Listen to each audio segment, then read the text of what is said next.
What an awesome way to start the week. It's Monday morning, and can you feel the energy in the room? I don't know about you, but I'm incredibly excited about this morning. I'm really glad to have you all here. Australian Minister for Foreign Affairs, the Honourable Julie Bishop. Secretary of the Department of Foreign Affairs and Trade, Francis Adamson. Deputy Secretary Claire Walsh. Esteemed panel guests, I'm going to introduce them all in a second. Ladies and gentlemen from DFAT, here in the room, but also we've got you live streaming, so welcome. And friends of science, technology and innovation, we're really happy to welcome you to the Innovation Exchange. My name's Dr. Sarah Pearson. I'm the Chief Innovation Officer at DFAT, and I'm really excited about inviting you here today and having you here. I'd like to begin, though, by acknowledging the traditional custodians of the land upon which we meet, the Ngunnawal people. I pay my respects deeply to their elders, past and present, and any Torres Strait Islands or Aboriginal people we have here today. Welcome. Welcome to you and everybody who's here and online.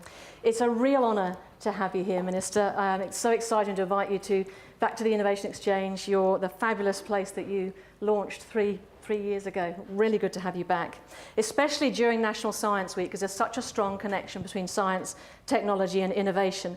And there really isn't a more important time than now to be talking about science, technology and innovation.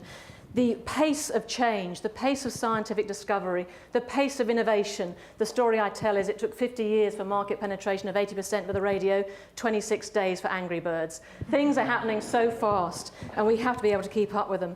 Of course, for DFAT is very important. If you look at our foreign policy white paper, amazing goals that we are trying to achieve. And in a time when things are changing so rapidly, it's never been more important for us to focus on science, technology and innovation and how we might use them. And of course, it also gives us the opportunity to support scientists, technologists and innovators. So it's a two-way thing for both of us. And today we have a fabulous panel to discuss this. So we have, the first one we're going to talk about is Professor Michelle Simmons, who is, and I hope I get all this right, a Scientia Professor of Quantum Physics at the University of New South Wales, and of course the 2018 Australian of the Year. As a physicist myself, so excited to have you here. For Australia to recognise a female scientist as the Australian of the Year is, I think, a big credit to us as a country.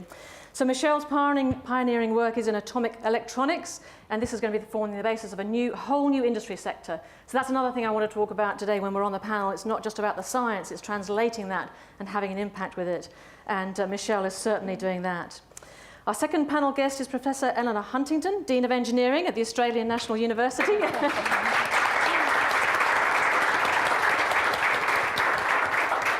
Eleanor, I'm sure a lot of you have heard her speak. She's done TEDx talks and all sorts of fantastic things to raise awareness. But she's also working on a new type of engineering and computing, one that's custom built fit for an era when we're completely embedded in both the digital and the physical world, which again will have implications in Internet of Things and that whole industry that will be growing in Australia. She also does a lot of work, as all of us do actually, around STEM for women. Again, a really important piece for our economy here in Australia and our relationships overseas. Thirdly, we've got Dharmika Mistry, who's a co-founder and a chief scientist at BCal Diagnostics. This is a startup that she set up about 8 years ago, looking at cancer diagnosis, new methods for cancer diagnosis. And I'm sure you'll all remember that within the recently announced budget, there was money around making Australia the healthiest nation on earth. So Dharmika, your work is obviously going to be really important in growing that for us as an industry in Australia too.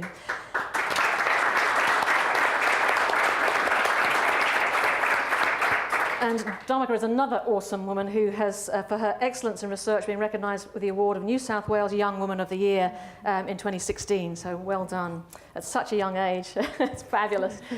And then we have our fourth guest, Dr. Kathy Foley, who's a newly announced Chief Scientist of CSIRO.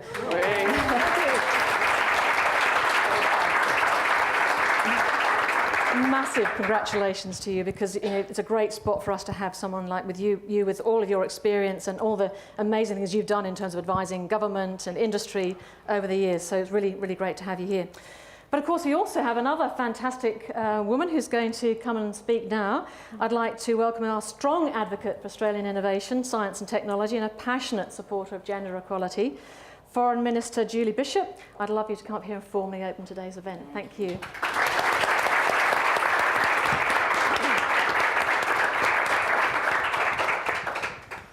feel like I'm about to sing, and I put the microphone aside. It's an absolute delight to be here to mark National Science Week, and I congratulate DFAT and Francis Adamson and Claire Walsh for hosting a function here at the Innovation Exchange with Sarah Pearson so that we can focus on the issue of science, technology and innovation right here in the Innovation Exchange. There's a lot of focus on the underrepresentation of women in STEM and related areas. Well, isn't it interesting that here I am as Australia's first female Foreign Minister, acknowledging Australia's first female Secretary of the Department of Foreign Affairs and Trade and her female Deputy Secretary and the second female Chief of the Innovation Exchange, surrounded by the most extraordinary group of female scientists in Michelle and Eleanor and Annika and Kathy. And you have to ask yourself, is there really a problem? But in fact, we are here to celebrate Australian science and technology. And Australian scientists are renowned for being creative and innovative and courageous and adaptive, and they think laterally. It's extraordinary when you consider some of the innovations that have been attributed to Australians in medical research, ultrasound, and vaccines of penicillin, of course. And we've been involved in groundbreaking work on bionic ear. My good friend Dr. Barry Marshall won a Nobel Prize for his breakthrough treatment for stomach ulcers with the bacteria Helicobacter pylori. And we've also done groundbreaking work in the treatment of bipolar disorder, a whole range of medical and scientific research, and of course CSIRO's great breakthrough with Wi-Fi, which is just an extraordinary contribution to the way we live. As Sarah said, technology is disrupting the way we live, the way we work, the way we engage, every aspect of our lives. We acknowledge this in our foreign policy white paper, that this is a challenge but an opportunity. So today we're going to talk about science, technology, innovation, how Australia can continue to contribute, how we can attract more women and girls into the relevant subjects, the STEM subjects that are the basis of our work, and how we can bring what we do to the global stage.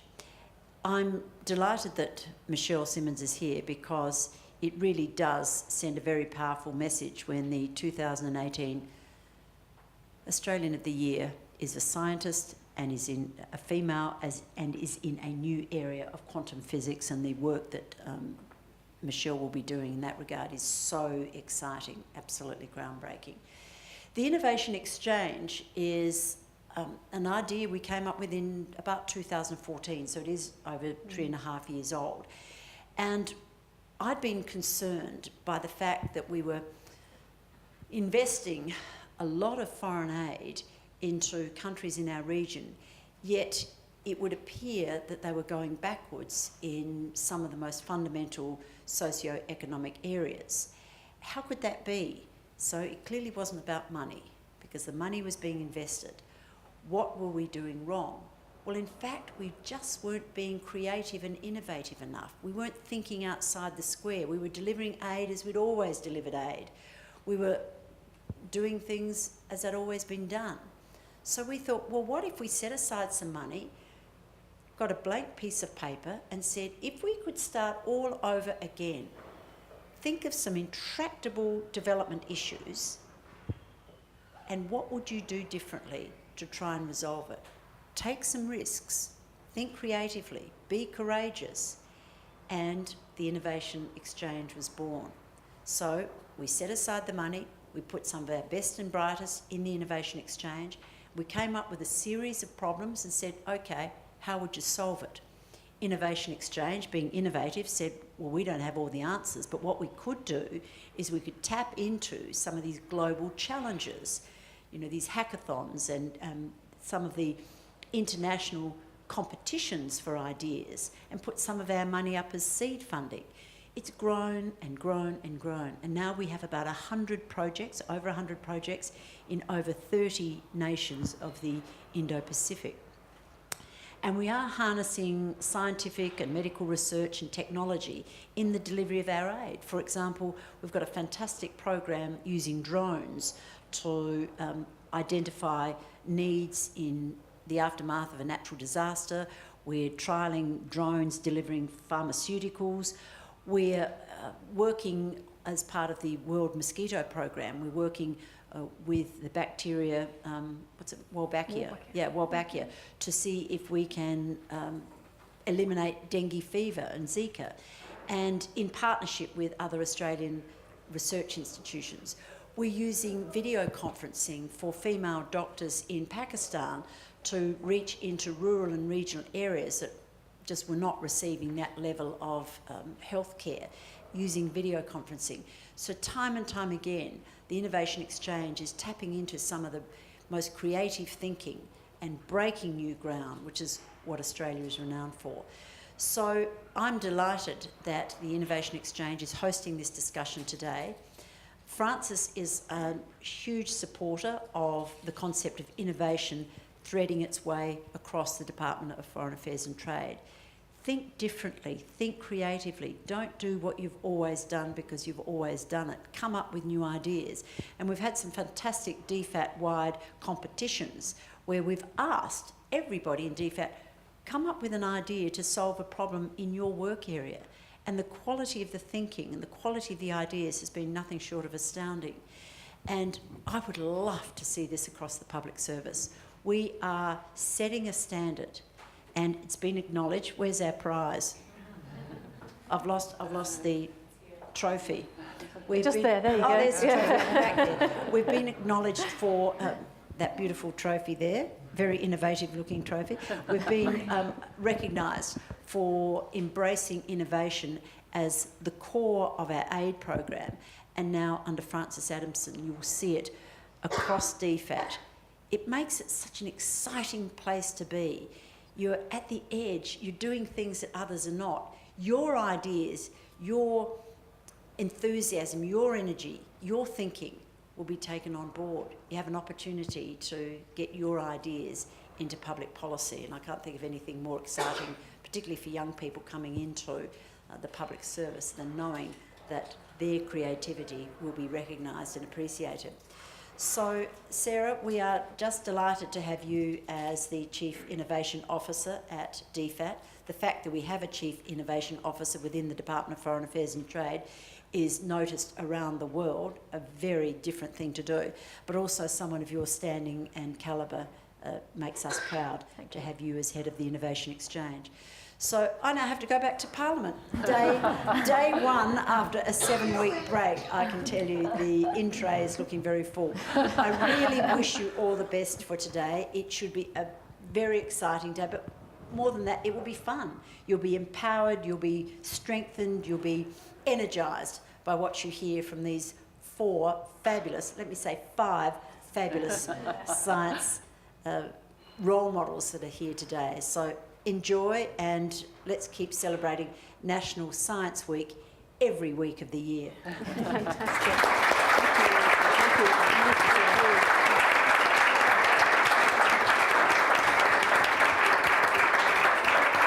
So thank you. I was going to do a spiel to say thank you so much to the Prime Minister, but she has to dash off. As you can imagine, it's sitting week, so a lot for her to be working on. But it's really, really important to have people in leadership supporting innovation. Innovation within the public service is a culture change piece, so having people up front in leadership who support it is incredibly important. We've been so lucky to have some of her time today. So for those of you standing, we've got some seats at the front. If you'd like to come and sit at the front, please do. I'm just going to quickly explain. I might give this to someone in case it's on, so we don't have interference. Thanks. I'm going to explain what's going to happen. We're going to have half an hour where we're going to have a chat. Normally panels, it's a question, but we've got such an amazing group of ladies here who we've already been having a fabulous chat before everyone got here, so we're going to keep chatting. We actually have got some questions that we will address as we chat, but I want that to be the first half an hour. And then the next 20 minutes will be Q&A for you to ask whatever questions you like. Now, I'm not sure, did everybody get a piece of paper as they came in explaining what website to log on to if you want to put your Q&A, your questions up? So I'm just going to quickly go over it. The URL is slido.com, so slido.com. I think it's up on the walls too if you want to look. And then you just get that into your phone internet browser. Then the code is N848. N848. Now again, that's up on the wall. So it's a fabulous piece of software where you can think of a question that you'd like to ask. It goes up to the cloud and then everyone can see it. If you'd like to be anonymous, you can do it anonymously. And then people will vote. And the top voted questions we will ask in that 20 minutes. So without further ado, let's get started. So we started talking this morning about how we got into science, technology and innovation and the paths. And paths can be very unique and yet have similarities. I thought we'd maybe should we start, Eleanor, with you, and you talk about your path and why you chose science. So my challenge is that I still don't know what I want to be when I grow up. And in fact, I managed to engage in entire confected conversations with grown-ups as a kid when they asked me exactly that. And so I have variously professed an interest in accounting. Yeah. Being an astronaut, although that one was real, genetic engineering and astrophysics. Yeah. And in the end, what I was doing was reaching for the things that I knew that I was good at, which was science and maths. So that's how I kind of got on this journey, and I still don't know. And what drives me in my career is making a difference.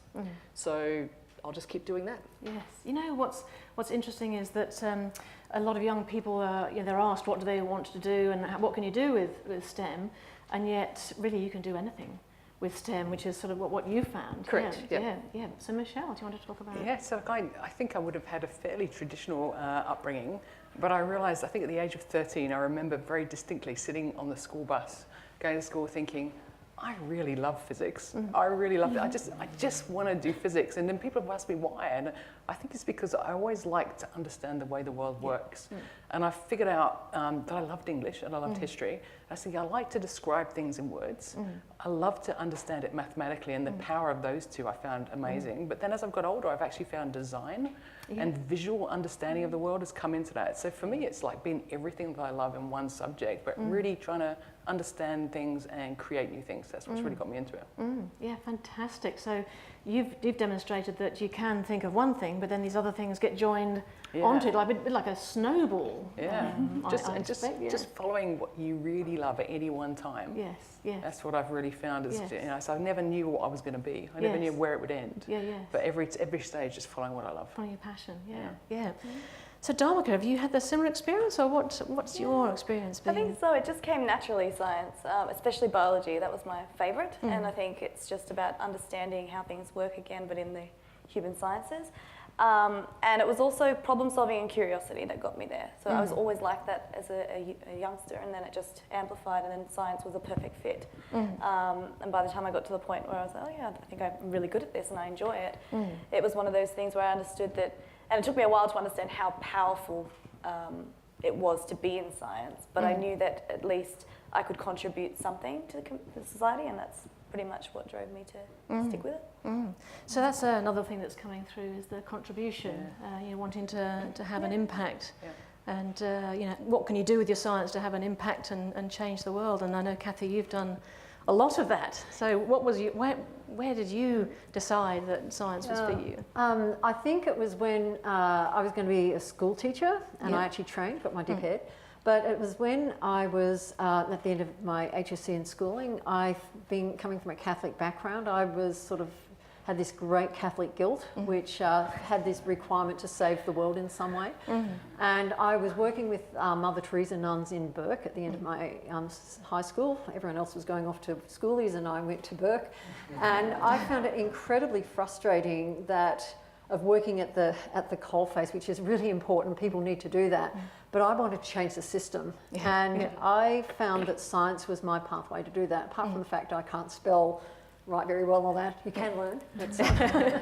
But I was naturally good at maths and science and always curious about it. But it was this opportunity to sort of see how you can do things that do change the world. And once you start doing a little bit of it, and even at university doing a science experiment in a sort of an open-ended course which I was doing, which said, I'm doing something no one else has ever done before. It was on liquid crystals or something. It's absolutely addictive that you think, wow, I can do something which leads to new knowledge, and then that knowledge can actually lead to something else. And it may not be me doing all the work, but someone does. And I've had so many opportunities to be part of something that's been much bigger and changed our world. That's interesting from the perspective of it being collaborative, of other people experience that, and is that something that you enjoy about the science? Absolutely. I think all throughout my career, I think when I was quite young, everyone has a kind of view that science is a kind of an individual subject. They're living by themselves, doing their own little experiments. But actually, the power is working with others and sharing ideas. And I think, one of the things I think is great about Australia is it's hugely collaborative. It's one of the reasons I came here. Big projects all working together, working internationally.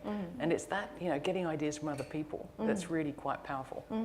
Yeah, we're in an interesting part of the world geographically, aren't we, for that perspective? So we have a whole, in the UK, probably the US and Europe that you collaborate with, but here there's opportunities for different collaborations which will mean different impacts. Yeah, I think you actually have to work at it here. So, but you get to choose it, So I know when I was in England, everyone was coming through the whole time. There was a lot of information coming through, and I found it too much. Whereas Australia is a little bit removed. You can choose what you want to absorb, and you can be a bit more strategic about it. And also multidisciplinary, I think. So you'd find that in your work because you've got your mass spectrometry as well as your biochemistry.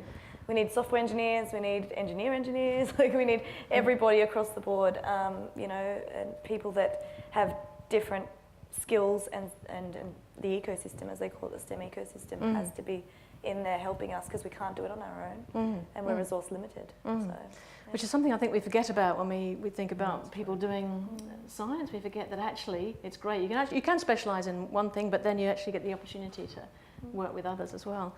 So on your journey, have you found many challenges that you had to get over? And if you did, how did you? A leading question, and how did you overcome those? All right, I'll go first. So I'll admit I have attempted to leave STEM and the university sector many times, and you can tell I've dismally failed. And a lot of it comes down to again this issue of, because I'm not driven by a guiding passion. I've always wanted to be blah. What that means is I'm motivated by being able to make a difference, and if I'm in situations where I feel that I cannot do that, and I can't engage enough to actually change the environment around me so that I can make a difference, I'll find something else to do. And I think you'd find that quite a lot of people end up leaving our professions when that occurs, because it is I think it's fair to say it's a fairly self-reinforcing culture, and one of the things that we're all starting to realise as a consequence of the fact that we need to work in cross-disciplinary teams. Each of our disciplines carry their own set of cultural mores, and that can be quite confronting, because if you want to get the creative tension that comes from a diversity of trajectories so far, aspirations and outlooks and all of that sort of stuff, you've got to be able to deal constructively with the fact that there is creative tension there. And that means not pretending that it doesn't exist, and it also means not trying to make everyone be exactly the same, which kind of breaks the whole point of having multidisciplinary teams. And I think if I was to suggest anything that we're going to need to work on over the next 10 to 15 years, that's going to be it. Which is it's a anthropological and social challenge as much as it is the science challenge. Do you find multidisciplinary in your world? So I think as my career's evolved, I used to work very heavily with physicists, and now we deliberately hire people out of the speciality. So mechanical engineers, mathematicians, computer scientists. I absolutely love it. They completely challenge the way I think. But I think throughout my career, one of the things I've been very fortunate, because I've always really known that I love what I'm doing right now, and as long as I keep doing the best at it, opportunities will come. Yeah. And so I'm a very much in the now person with an eye to the future. Yeah. But along the way, you know, looking constantly about, okay, this is where I want to go to. I've only got this skill. I'm going to need this. Who's the best person? And then I find out all the good people, and then who's the nicest person amongst those best people? And I've just created this, like, you know, international group of people that now, you know, we're all good friends. Yeah. And you feel, you know, it transcends the boundaries of a country. Yes. You know, you really become like this community. Yes, So it's yeah. fascinating. It's great. I think it's one of the joys of science. So I forgot to say, I was like you. When I was 13, I decided I love physics. But I had a very clever teacher that had a parent-teacher evening with my parents. And they came back from it and said, well, the physics teacher said, no hope for you. You won't pass the exam at the end of the year. Yeah, forget physics. And I thought, whoa, Wow. you know, the old bull, the red rag to a bull. I thought, mate, I'm not having that. But I'm sure it was a clever strategy by the teacher. Yeah. Deliberate. Yeah, exactly. Yeah, a bit of a, you know, give me a bit of rocket. So yes. I had a really great physics teacher, Yeah, and I yeah. think I ended up doing physics because he just challenged me constantly. Yeah. He didn't do the reverse psychology on me, but you know, but it's fascinating. Yes. Teachers make a big difference. Yeah, They do. absolutely. Absolutely yes. true. Yeah. So that was from me someone who then really helped me in Yeah. my career, because it was someone making a comment that made me energised. So what about you two? Any challenges or maybe not challenges, but something great that happened in your career that really helped you? Would you like to go first? Well, I guess for me it was a couple of things. One was the Harry Messel books, Blue Books of Physics, as Yeah. science books. As a kid, my older brothers and sisters had them, and so having actual access to written material was really important. I guess now kids have access to the internet, but I used to love opening it up and seeing the dissected rat that was on the first page, which many people here would probably recognise. Without the formaldehyde smell. And, no, that's right, and all the diagrams in it. So to me, it just opened up this whole world, which I was just completely immune to. The other one was on telly, was the, they used to have the Sydney University Summer School of Physics, and I used to love watching that. And also, Sydney Morning Herald used to have a comic strip about science. So all those things sort of added up to information I wouldn't have had any other way, because I come from a family, you know, accountant, my mum was an architect and educated, but no one was in this sort of science area. So having access to stuff when you didn't was really important. And then, of course, teachers. Absolutely. You know, one of the nuns at school recognised that English and literature wasn't my thing, but pushed me into being involved with Science Teacher Association competitions. So she gave me free access to the science lab, so I used to do all these crazy experiments and then write up reports and put them in. And you know, one year I won $7.50. You know, and it's. And again in HSC, I had Barry Price, who was introducing the Harvard Project Physics into the education system. And we had, you know, Catholic convent school, all girls, we had 2 classes of physics in the early 70s. That's just unheard of these days even. And it was because it was mixing sort of history of science and physics in with it, and I just loved it. And we even had things like, we did Bertolt Brecht's Galileo Galilei as part of our physics, was doing a play, you know, things like that. So it was really doing science differently, and physics in particular. Awesome. Made a huge impact on me. And also globalising it, so you know, you had, you know, information from overseas in terms of. Well, with that, absolutely. yeah. But I must admit, though, seeing CSO down the road from where I used to live, where the radiophysics laboratories were, I always thought that was the place I wanted to work. And the reason was because of the interdisciplinary stuff, that you could work in one place and have exposure to everywhere. So I can't believe I've trained in physics, yet when they had in Sydney the Vivid Festival, I was giving a talk in a panel session about viruses. And it's extraordinary how you can, you know, sort of engage in ways across all the different disciplines, but see how you can link things up where you think, for example, I had at one stage someone looking at nanoparticles in sunscreen and saying, is this a problem? And someone who was doing wool research and actually developed a method to detect wool research and look at the UV sunlight impact on wool, got them working together, and they came up with a whole new way of looking at how to measure nanoparticles in sunscreens to see whether they affected your skin or not. Yeah. And it's those sorts of things where you're linking people up, and that's what I've seen as my job now, and that opportunity of bringing people together, and then also linking up, of course, internationally, because we only do a small part of the world's research, so you have to be international. Yeah. Obviously, that's a great segue to Innovation Exchange, because obviously we've been looking internationally for different ideas to solve old challenges, because there are some ideas that are already there and ready. They're just We in a only do different 3% of the world's research, so we have to be everyone's best friend. Yes. Absolutely. So, Dharmika, we were talking earlier about the fact that you had to teach yourself different areas of science. Has that been a challenge or an opportunity, or how have you I seen see it that? as both. I think it's and I had being also having a transition from academia to industry was also a big confidence crisis, because I didn't know who I was, and to this day I still kind of wear two hats and am not sure where I fit in. At different conferences I always feel a little bit panicked, but I think that's a new role, and I embrace it, and I take it on, and I see it as a way just to keep adding to my skill set, so that it means I'm not shaped just one way. It's sort of broad, and I can apply it in different ways. So, I think obstacle-wise, we have plenty of them in ourselves and in our journeys, but then also working for a startup means we're limited resource-wise, funding-wise. All those things are always challenging, but it's only allowed me to grow and learn, so it's fantastic. Yeah, that's interesting, because I talked about the red rag to a bull. In fact, it energises, and some of the challenges I think that we face end up energising you, because you go, I'm not going to be beaten by that, and I'm sure you found that on your journey, because you have that goal in mind. Absolutely. Yeah, so it helps you through that. It's motivating. And obviously helps with the impact. That was the next question is, how do you drive impact in science, technology, and innovation? Is there a secret to it? Is it just how you think? No, it's a long time. I mean, I keep sort of saying from discovery to actually having a product is usually about a 20-year cycle. We're trying to reduce that, and in some cases it's successful, and we're beginning to see some of the things that are happening from, for example, the main sequence Ventures, capital venture thing that was set up through the NISA program. That's actually for the first time created a place where we've got, for example, a professor of physics at Sydney University's got his quantum Q control, isn't it? Yeah, that's right.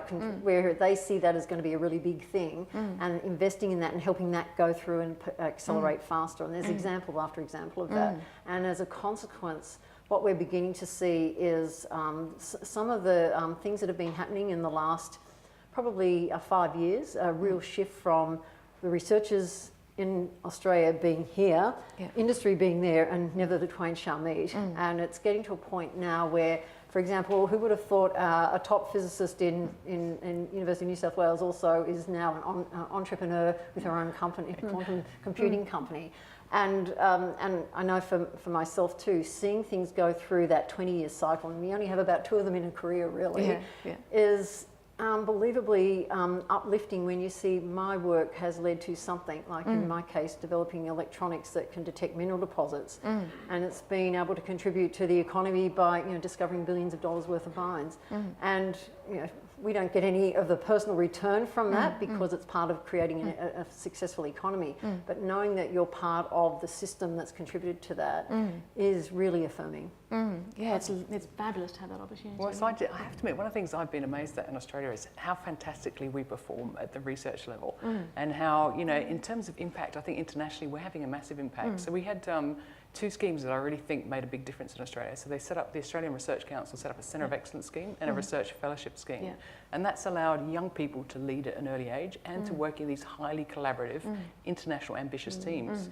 And so that's been going since 2003, and across lots of areas of physics, biology, geology, engineering, Australia's been doing fantastically well. And I see, when I travel internationally, people acknowledge, oh, you're Australians, oh yeah, you guys do really well. You guys really support science over there. And so there's a very positive narrative that I see internationally that unfortunately doesn't get out locally. And I haven't figured out why that is, because some of the schemes we have, others are now replicating. So they're trying to replicate the Centre of Excellence. They're trying to figure out how to get young people working collaboratively. So, it's fascinating to see that. Yeah, and it's interesting the perspective. You were talking earlier about how it was great to be able to experiment and push the boundaries of science at an early age. It's the same in terms of giving people a chance to run these big collaborative to lead research things, at and a build young teams age. at a young age. It's, Yeah. And that, and I guess from that we can then start to go for new industries. Once we've got that strong research base, we're very well positioned to try and translate now. Yes, and obviously people such as yourself with your own companies and seeing that in reality.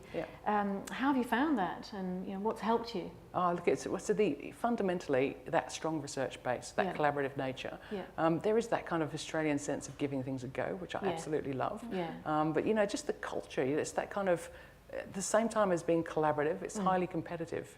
And people say to me, what is it about Australia that's does well in some of these fields? And it's those two things which you wouldn't normally put together, but that really helps. And then just having fantastic research funding, which is it's never enough. But what people do with it is amazing. So. And then to your point about talking about it, we've got to find better ways of talking about it and getting the exposing message out there. Exactly, because as you say, globally we're known for it. But we need to be proud of it ourselves. So Dominic, what about you in terms of the impact side of things? Trying to find how do you diagnose cancer in a better way? What's impact meant for you, and what's really helped you to drive that? I think for me it's the entire purpose of what I'm doing. So trying to shift the paradigm on the way that we screen for a disease that's so common and affects so many people, but also the potential to use that technology for other types of cancers. So it's a really big vision, and without that vision, because it's such an uphill journey, constantly battling all sorts of things in a very small company, that vision is actually what gets me out of bed and keeps me going, because you need a hell of a lot of resilience in this space, no matter what sort of walk we're in. And so for me, just knowing what I'm trying to achieve every day allows me to remind myself when I'm going, oh my God, why am I doing this? Why am I getting up in the morning? It just recenters me and says, okay, that's why you're doing it. And the more people I talk to about it, the more excited they are about what I'm doing. And that's what also pushes me and keeps driving me to do what I'm doing. I think it's fantastic. I mean, it's a startup company, and it's real grit determination. So I think it's fantastic what she's doing. We need more about it. Absolutely. And one of the things about the Dharmika's story is that it's a startup, but it's been going for 8 years. That's right. It takes a while. Right, and so there's a sense of longevity there, and what will happen is that you're going to go gangbusters at some point. You're going to become an overnight sensation, but in fact, it will have been 10 years of work. No one remembers that part. It's like, it happened yesterday. No, it didn't. Here are my wounds now. That's true. So people think it happens overnight. That's one of the dangers for our young people, is that this stuff happens over. All of us have worked incredibly hard, and it is a long-term thing. Dedication. I remember having a chat with, and I've forgotten the fellow's name, he's a well-known entrepreneur who set up 99 Designs. From Melbourne, and I went to his talk probably about 5 or 6 years ago, and he had 9 startups, and his family had been living on baked beans for probably 10 years. And then 99 Designs became an overnight success, and he was an overnight success, but his family can say differently. They've graduated to fish fingers instead. That's right, exactly. So now here you are in DFAT, so Foreign Affairs and Trade, and as you heard the Foreign Minister saying, the aid side of things too. I think one of the most amazing assets we have within DFAT is the people that we have, and the global nature of the people network we have, and the friends that we have overseas. So I thought it'd be interesting to hear from your perspective. You think about foreign policy, so all the things we're doing in our region around foreign policy, making sure that we're building a strong, resilient, and a prosperous region. How do you think science, technology and innovation can be used to help DFAT in terms of its goals of building this strength around us? Well, it's a bit like the idea that you can, instead of giving people fish, you teach them how to fish. And I think that's really where we have the opportunity. If you look at, particularly say Pacific area, they're going to be hugely impacted by just the sea floor rising, so sea levels rising. So how do you deal with that? What are the issues relating to massive changes in increasing extreme weather conditions? So how do we actually design our buildings and stuff like that in a way which is suitable for their culture and their environment? So those sorts of things need an innovation solution, and they need science, and they've got a whole lot of issues relating, just like we do with disease, and as well as looking at economic productivity. So going through and thinking about how we can make this great science we do here as a pathway to having not just aid, as the Minister said, but actually knowledge, so that we can be, sort of providing aid via knowledge transfer. And working out how to do that in a way that's effective, enduring, and something which helps them to make a difference and become independent of it. And I think that's where the opportunity is for science.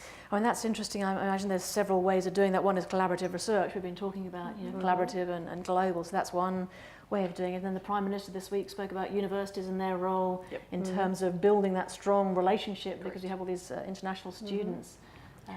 Indeed, and I guess that's the twin to the puzzle, in the sense that if we're actually to decolonise aid in the Indo-Pacific, we actually need to start to get to the point where there's not knowledge transfer and education as well, and that's.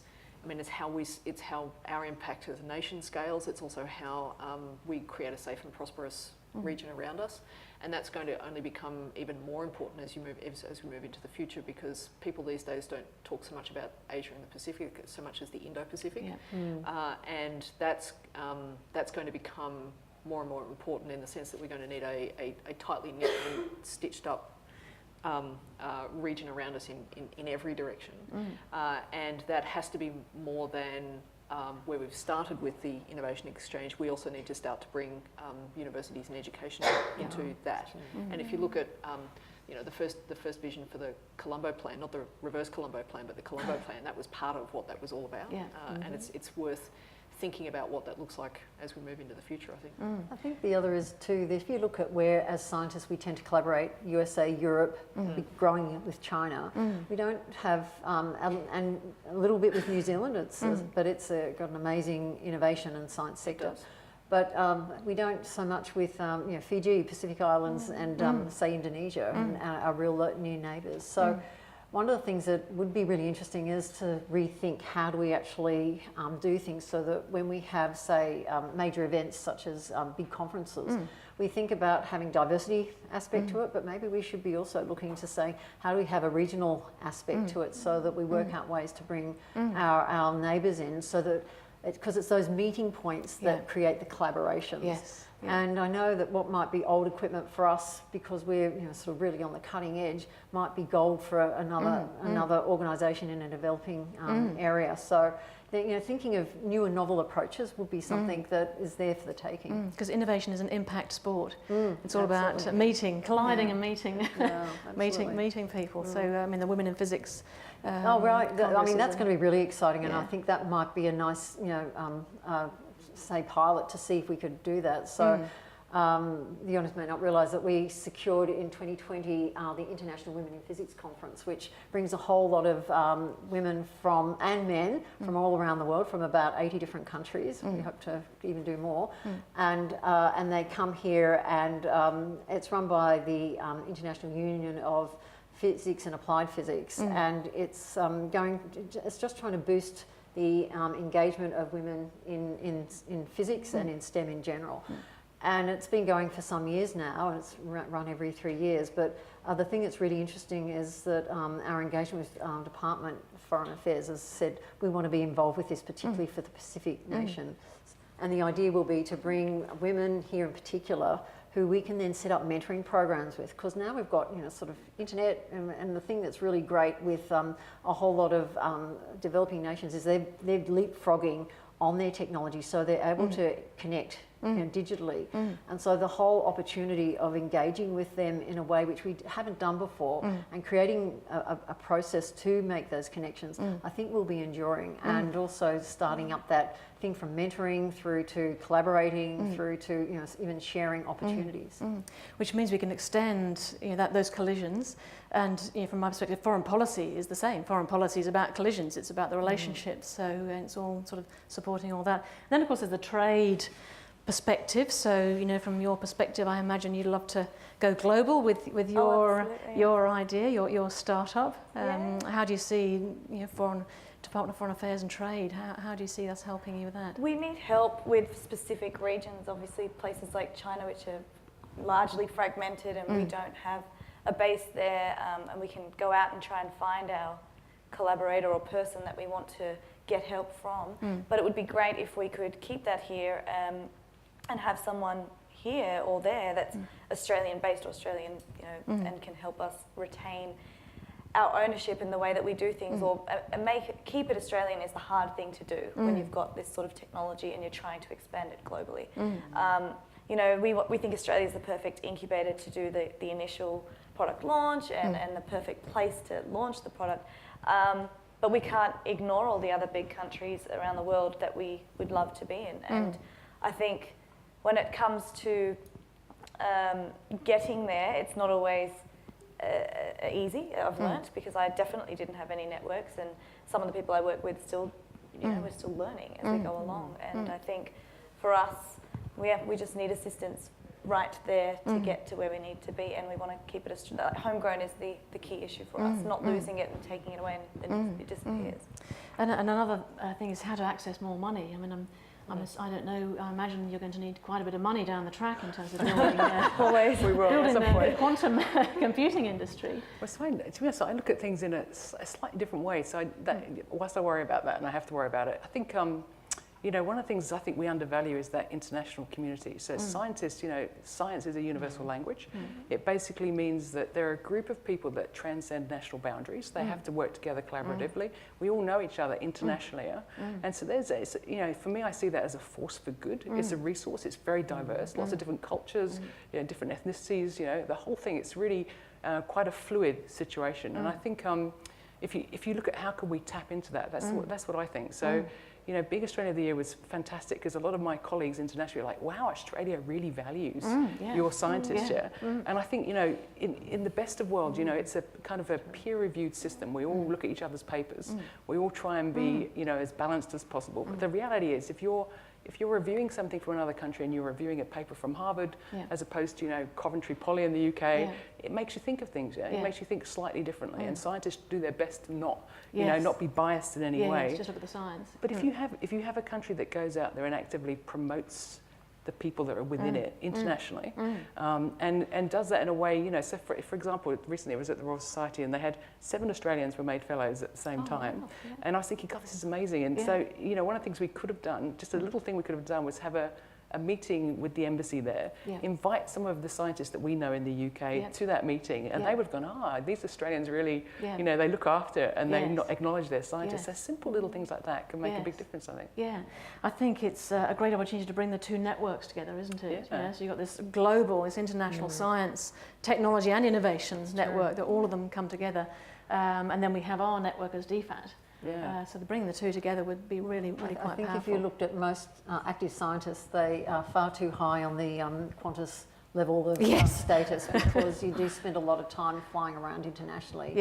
And because you are part of an international network. And so mining that would be really useful. And also understanding for scientists understanding the role of trade and the sort of trade missions that come from the department as well as Austrade. And I know in CSIRO that's absolutely critical because if we're going to be a successful economy, we can't just look locally. We actually have to look at the global market. And scientists on one level have an entree to that because we already know a lot of the countries just because most of us have travelled to extraordinary places because they always seem to hold conferences in weird and wonderful places, which is fantastic for meeting people, understanding the different cultures and knowing how to engage. And so, as you said, bringing that together with the trade side, I think, and also from sort of even just goodwill and foreign affairs, has a great opportunity, which I think we could capitalise on. Yeah, I mean the networks that we have with governments overseas, but also with industry overseas to help make those connections. Just quickly before we get a Q&A, also within DFAT, you talked about teaching people to fish. We're trying to build up the innovation infrastructure within the Indo-Pacific. So if you have an idea, who funds you, who mentors you, who helps you get to market, we're really trying to build that because it takes a whole economy to get an idea to market. So we're trying to do that in the Indo-Pacific. Now, I'm conscious of time and I do want to make sure we have time for questions from the audience. Do we have some on that? Because I can't see them on the screen. Have we got some agreed? As you can tell, we could talk all morning, but I do want to give a chance for your questions to come. It's okay. What was your organisational culture like 10 years ago for women? What changes have you made to improve it? How do you wish it was improved? Okay, who's going to... I can start. So so interestingly, and this is something I've been fascinated by myself. So I have 3 children, and I would have had them over the last 10 years. And 10 years ago, when I was pregnant with my first child, there was a general view that now that I'm going to have children, that's it. My career's kind of over, and it was not a negative thing. It was this is the natural progression of becoming a mother. Yeah. So in a physics department, a lot of people said, okay, you're going to take a year out, and eventually you'll come back in. And and I didn't want to do that, and I came back in after 6 weeks, and everyone was like, oh wow, shouldn't you be with your child? And it was not meant to be negative. It was just a cultural change. And so making sure now that we have lots of childcare places, that people come in with their children, that families are visually seen around is a lot more. But in that process also, I've really gone out of my way to bring young females in, because I just find that the research in our labs work a lot better. Yes. So actively trying to get out there, bringing young physicists through. Yes. So we actually have, I think, 3 young girls in the I can audience see them out somewhere, there. so they're getting excited about the role models they're seeing today. So yeah. Thank you. Any other? Sadly, in my disciplines, internationally, engineering and computer science are the furthest behind of all of the STEM disciplines in terms of things like gender gaps. And it's particularly true in computer science, which is really interesting. So certainly in my disciplines, we've got a way to go. We start from behind, and we've got a long way to catch up. And the thing that has given me a lot of heart over the last couple of years is that, particularly in North America and in the UK, these conversations have really, really taken off, and there's a lot of concentration on it.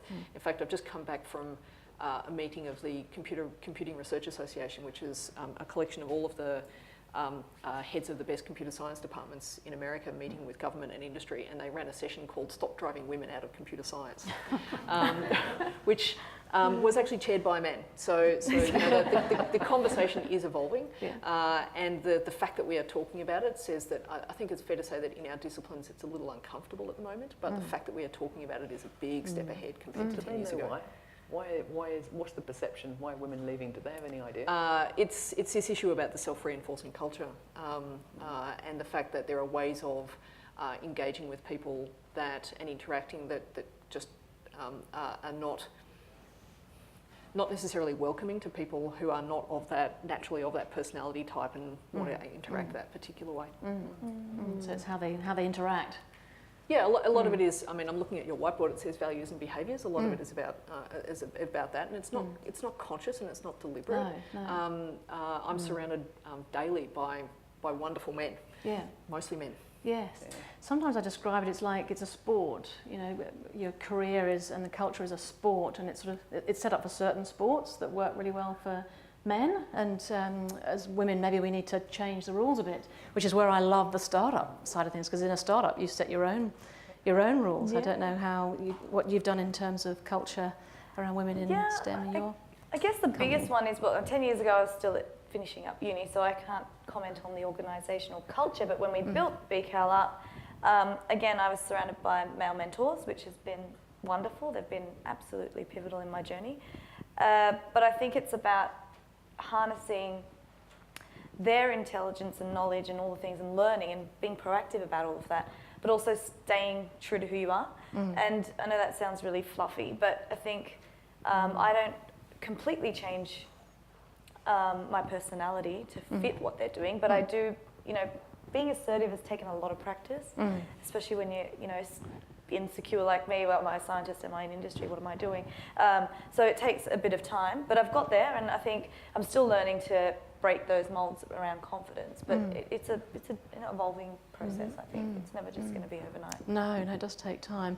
You've given some great talks, and I actually comment on some of the talks that you've given about how long people predict it's going to take. So yes, at the current rate, 150 years to get there. Yes, but which we're not going to wait for. No.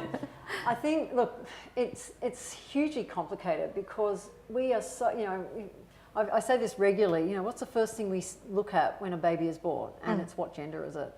And gender is so ingrained in the way we engage with people, and it means that there's a whole strata of stuff which, socially we have to look at. I mean, for example, the last census said that women do up to 8 to 14 hours a week extra in housework than males.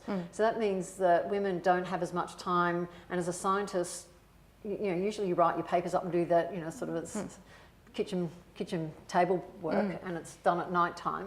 It's a bit of a, sort of a religious belief rather than a sort of a 9-to-5 job being a scientist.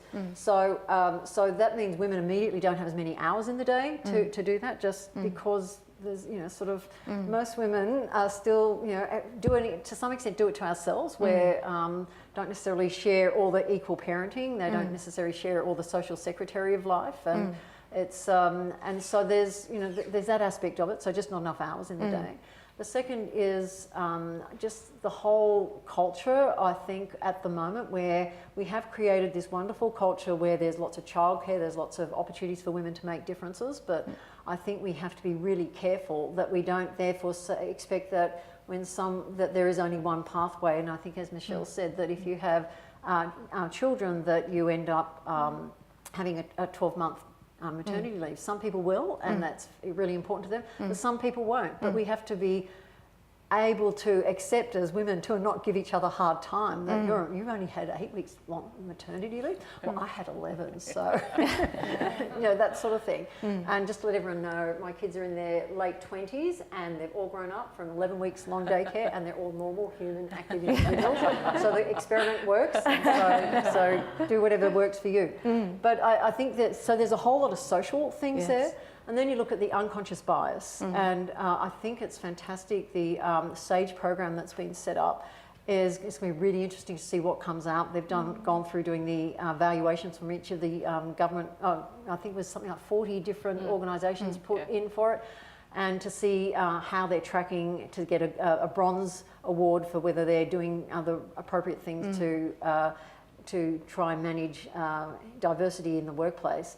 And I think there's going to be some shocks in that. It'd be really interesting to see how that comes out. But getting research organisations to look at what are we doing, how do we change things, and then actually doing it. Because it's one thing, it's lovely, pulling out the data, looking at it, and then you say, oh, but it's telling us to do something, and suddenly people say, oh, I'm not sure I really want to give up my leadership role and give it to someone of a more diverse background because it might actually make a better outcome. So, the individual making changes is not quite there yet. Yes, it's a complex system. I think the solution it's not like there's a silver bullet. Exactly, and I'd love to see a framework. But we're talking about it. 10 years ago, we weren't talking about it. Yes. And if you were, you were seen as some sort of person who's out there pushing their barrow. Yes. And, oh dear, here she goes again. I mean, it's a good start, but I still think we need that framework so that we can deal with it really strategically. I worked at McKinsey for a few years, and McKinsey, you're not allowed to walk into a partner's door unless you've got a framework. So I'm sort of trained to think framework, but it does make you see the whole complex system in one swoop, and you can pick off bits and try to change it. So I really think we need to be But we've come a long way. I mean, when I had my kids, the eldest is 29, but there was no long daycare in my area. This is in North Shore of Sydney. So it's pretty amazing. Things have come a long way. So there's, getting to a point where childcare is being built on every corner. Whether we can afford it or not on scientist salaries is another matter, but that's a different discussion. So I've had some great experiences. One, I was actually representing DFAT at an ACFID conference on innovation, and it was a panel, and I think I was the only woman. We had to introduce ourselves along the panel, and now I'm thinking I'm going to be in trouble because I haven't got any men on on my panel here. But one of the men next to me said, I'm sorry, I'm not going to introduce myself. I want a woman from the audience to come up and take my place. So he actually just refused to be on the panel, which I thought was an interesting approach. And then and then in the Canberra Innovation Network, we didn't design we had an accelerator program called the Griffin Accelerator. We didn't design it around gender equality, but we had, I think it was 80% of our founders were female, whereas the national average was something like 16, so 1/6. And it was because we made sure that there were women mentors, there were women role models, as well as men role models and men mentors.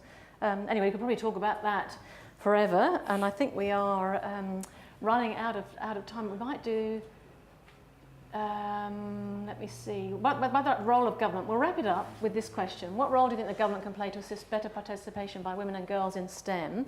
But I'd also like you to think about, if this is going to be your parting comment, one will be about women in STEM, but the other one will be about how can DFAT help you help DFAT in its international agenda? Does that make sense? Okay, Right. so who's going to take that one first?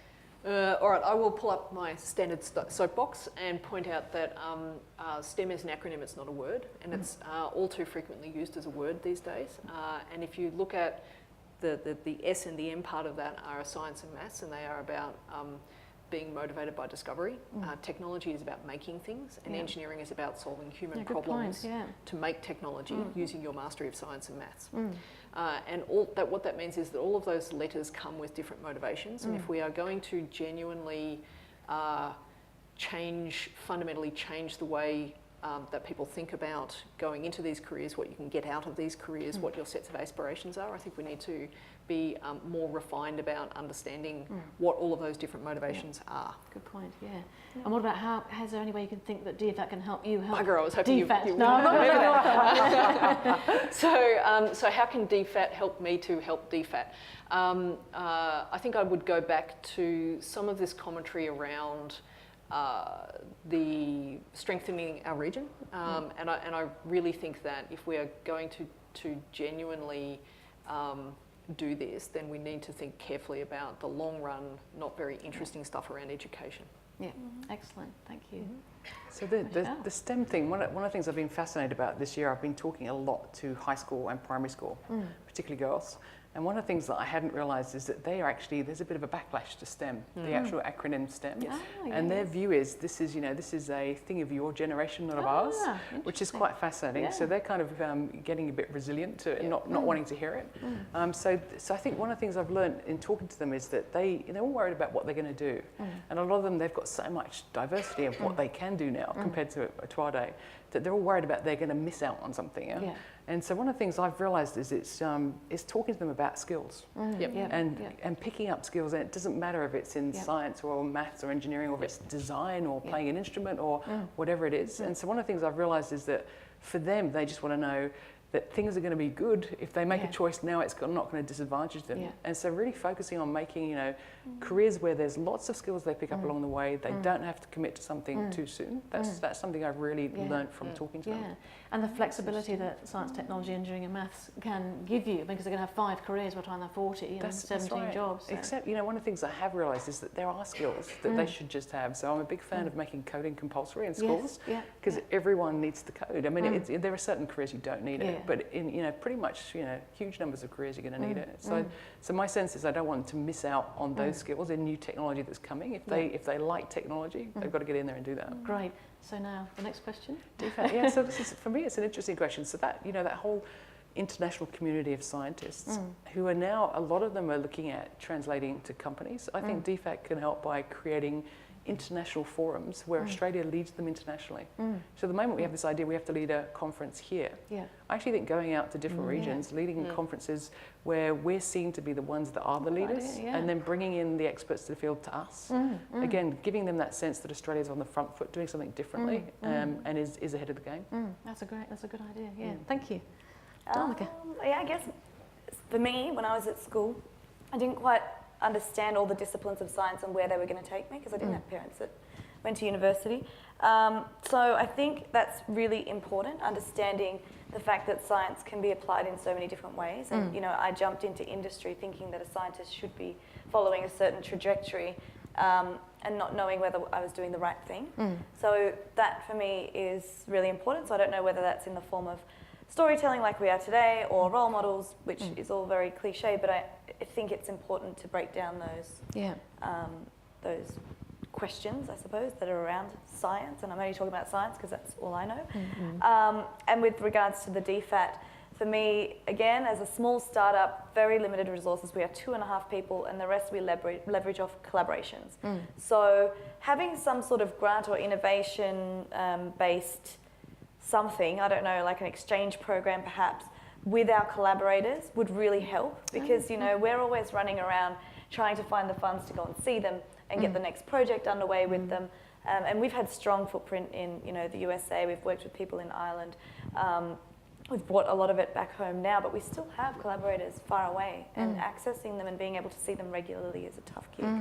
I think we've got some people from the Department of Industry in the audience who might be able to catch up with them afterwards. Yep, there you go, Jane at the back there. So it'd be good to have a chat with her about some of that. Yeah, thank you.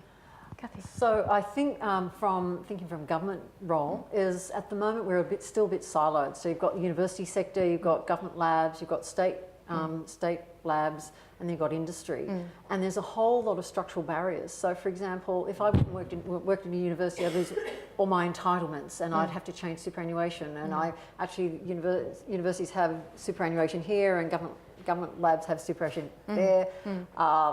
Industry, it's all different again. So having some way of being able to manage the movement of staff between and having programs to look at how we can have better movement, because I think part of what's missing at the moment is the ability to know what is it like to work in a university. I've never really worked, or in an industry, and having that fluidity to know that it's also not going to impact necessarily the magic science metrics or broadening the way we measure what is a good scientist or not, so that you then don't miss out on being able to be successful in some of the things like fellowships and stuff like that further down the line. So I think that sort of thing would be important. And there's just one little thing, for example, the L'Oreal for Women in Science Awards, which gives $20,000 to the most amazing women who they give 4 of them out a year.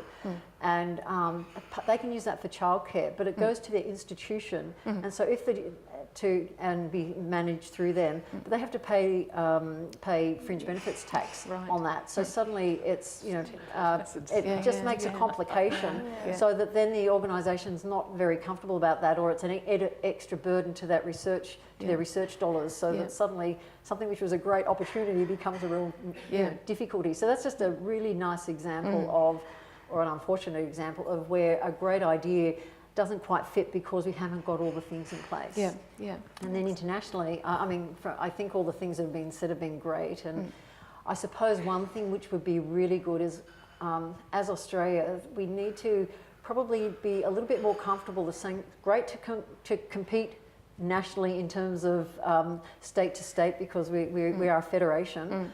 But when we go globally, we have to be sort of a one Australia approach, so that the states just disappear. And if we can do that, it creates complication in when we're engaging internationally, where people say, so is South Australia that little island at the bottom of Australia? And it's a separate country. And I've heard that so many times. It says a lot about people's education in geography. But it's something where we're letting ourselves down on forgetting where the competition is important and when the collaboration is important. Yes, and DFAT has a good role there in terms of representing all of Australia through our embassies and talking about the whole of Australia and the great stories. I remember being in Beijing and San Francisco talking to venture capitalists, and they were saying, we'd love to invest in Australia, but not until it gets its act together and it's a whole country rather than these cities that are fighting with one another. Oh my gosh, that's a very important message. It is, I was sitting next to a fellow with $25 billion in his venture capital fund. I'm thinking, well, okay, wonder if we can fix that one. I think the other thing that DFAT is doing is, for instance, working with CSIRO in countries where we're trying to build their economies, and we're drawing you into research with to do collaborative research with the companies in those countries to help grow their capability. Anyway, we are over time, and I think we had until 10:45, so there's a bit of time for you to mix with the panel. I think you can see there's lots of ways that DFAT and science and technology and innovation can be interacting to increase the strength of our country, but also the prosperity and the safety of our region around us. So I'd just like you to thank the panel for their conversation this morning.